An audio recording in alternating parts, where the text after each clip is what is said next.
सोनीपत के मुरथल थाना पुलिस को बड़ी कामयाबी हाथ लगी है। पुलिस ने गुलसीता नाम की एक महिला के हत्यारे को गिरफ्तार कर लिया है। हत्यारा सोनीपत के गांव ग्यासपुर के रहने वाला बताया जा रहा है, जिसका नाम फरमान है। पुलिस पूछताछ में आरोपी फरमान ने कबूल किया है कि गुलसीता उस पर शादी का दबाव बना रही थी, जिसके चलते उसने गुलसीता की बेरहमी से हत्या कर दी। 19 दिसंबर को सोनीपत के ग्यासपुर गांव के एक मकान में किराए पर रहने वाली गुलसीता का शव खेतों में पड़ा हुआ मिला था, जिसके बाद पुलिस ने पूरे मामले की गहनता से जांच की और एक आरोपी, जिसका नाम फरमान बताया जा रहा है, उसे अब पुलिस द्वारा गिरफ्तार कर लिया गया है।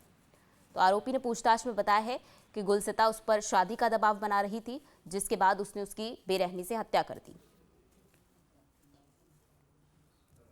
गुलसीता नाम की एक महिला थी जो पानीपत में शादीशुदा थी। स्मारका के अंदर गांव आता है रक्सेड़ा, और पिछले अपने काफ़ी 2-3 साल से अपने पति से अलग ही रह रही थी। इसके अंदर गांव उम्मेदगढ़ की रहने वाली बेटी थी और ग्यासपुर में रेंट के मकान पर रह रही थी। और ग्यासपुर का एक फरमान नाम का लड़का था, जिसके साथ इसकी करीब जो तफ्तीश के दौरान पता चला कि 1.5 साल से इनकी आपस में दोस्ती थी। और दोस्ती होने के कारण वो महिला जो थी अपने पति से तलाक लेके के साथ शादीशुदा कराना चाहती थी, और इस कारण इसने इसको मर्डर किया है। फरमान पर दबाव डाल रही थी ये गुलिस्तान? हाँ, फरमान के ऊपर दबाव डाल रही थी कि मेरे साथ शादी करो।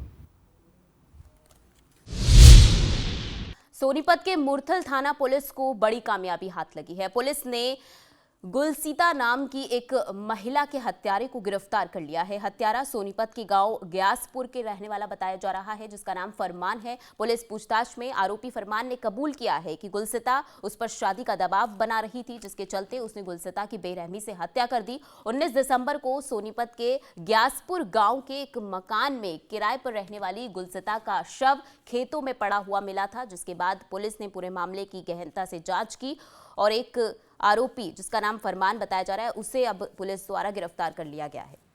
तो आरोपी ने पूछताछ में बताया है कि गुलसीता उस पर शादी का दबाव बना रही थी, जिसके बाद उसने उसकी बेरहमी से हत्या कर दी। गुलसीता नाम की एक महिला थी जो पानीपत में शादीशुदा थी। स्मारका के अंदर गांव आता है रक्सेड़ा, और पिछले अपने काफ़ी 2-3 साल से अपने पति से अलग ही रह रही थी। इसके अंदर गांव उम्मेदगढ़ की रहने वाली बेटी थी और ग्यासपुर में रेंट के मकान पर रह रही थी।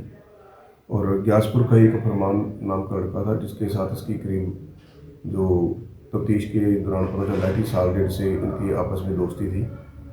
और दोस्ती होने के कारण वो महिला जो थी अपने पति से तलाक लेके के साथ शादीशुदा कराना चाहती थी, और इस कारण इसने इसको मर्डर किया है। फरमान पर दबाव डाल रही थी ये गुलिस्तान? हाँ, फरमान के ऊपर दबाव डाल रही थी कि मेरे साथ शादी करो।